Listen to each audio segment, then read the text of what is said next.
My name is Zach. I've been a City Life for 2 years. I grew up going to both Catholic and Christian church.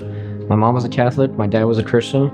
I remember with the Catholic Church, I didn't really learn too much about who Jesus was or why he came to do what he did.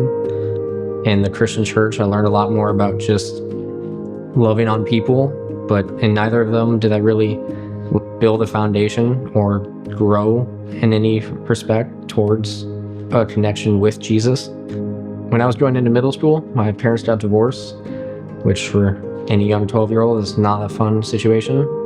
In my end of my junior year, my church youth group and all of the staff of my church all had calls to ministry elsewhere, so they all left at the same time.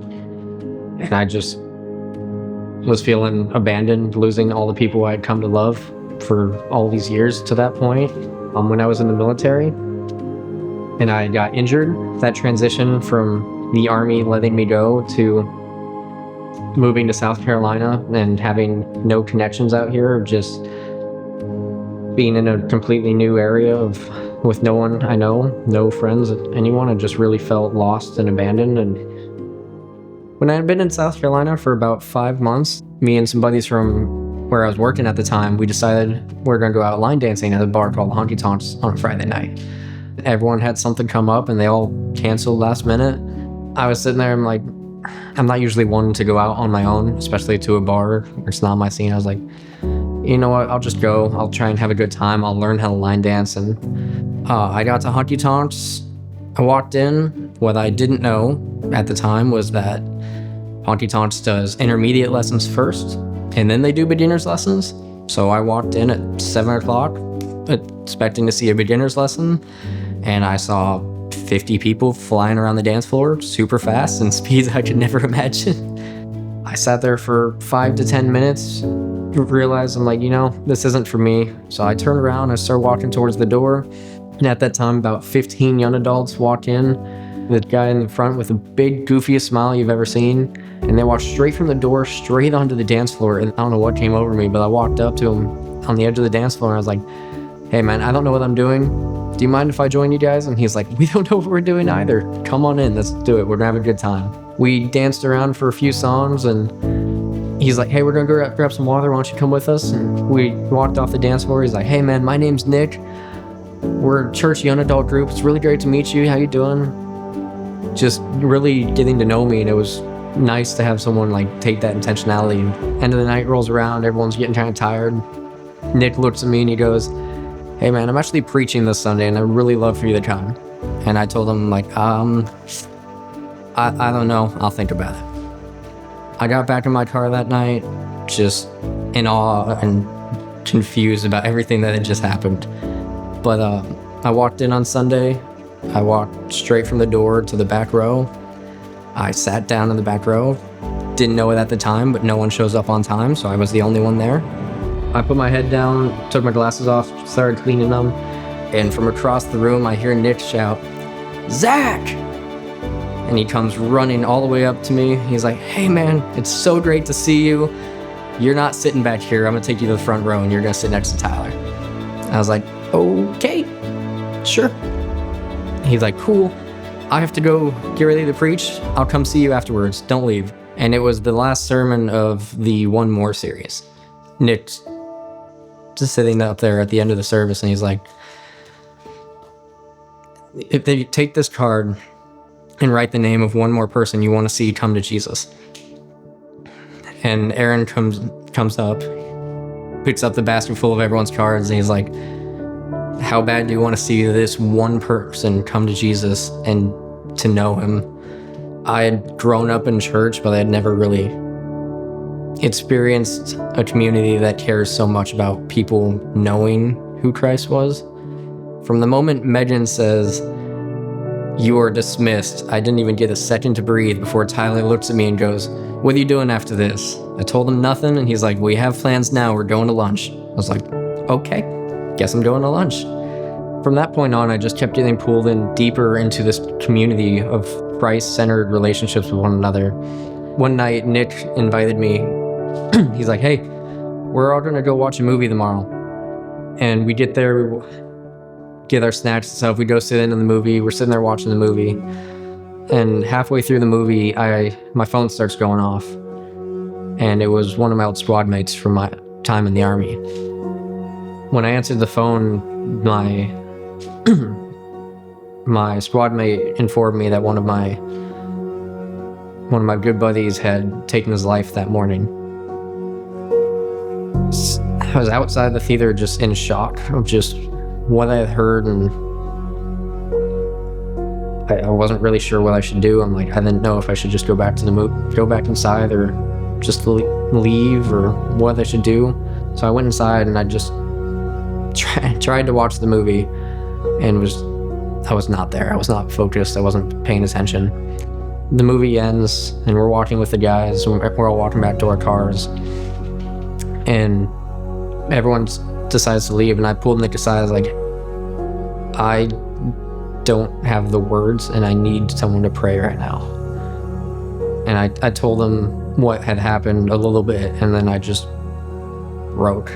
And Nick prayed over me in the parking lot. Got to a point where I was able to get back, or go to my car and get ready to go, and just was sitting there crying in my car, praying and yelling and wondering why this happened, and just trying to understand, calling to God, and just trying to understand what was going on. And God gave me a peace about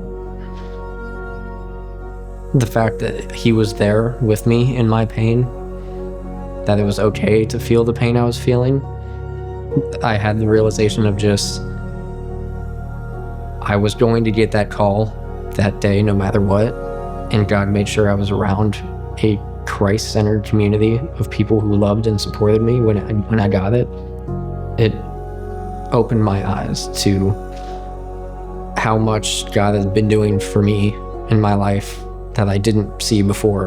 And that's what made me realize and grew that desire of, I need to know this God who hasn't given up on me, who's there for me, who's planned that I'm where I need to be in the moments that I can't handle things.